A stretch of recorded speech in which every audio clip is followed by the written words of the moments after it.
After Lainey OD'd, I was looking for some type of support. So I got online and GRASS popped up. I needed something pretty quick. And there's a local meeting right where I live. It was pretty powerful.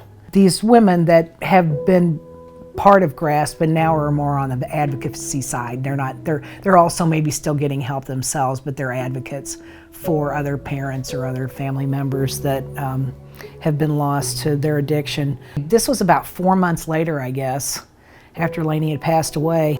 One of the members, Maureen, she had said that there was a gentleman coming to town from this group from Chicago. He'd like to videotape some parents or family members of people that have lost someone to their addiction, that was kind of his work and the work he was doing. I thought, I want to have a story that I could share with people. I felt like it would be a tool that I myself could use. I felt that video was going to be the tool. In 30 minutes, introduce a lot of information. They're not listening to a medical professional. They're listening to a mom whose daughter died recently.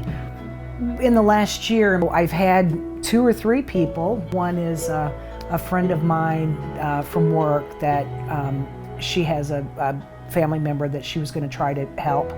And I sent my link to her because I said, you really need to hear my story. You think you know who I am, but you need to hear my story because then we can talk about everything after that, because then you'll be educated to know whatever the topic is, rehab or hospitals or police or whatever any of that looks like. Homelessness, I mean homelessness, what are you going to do with anger?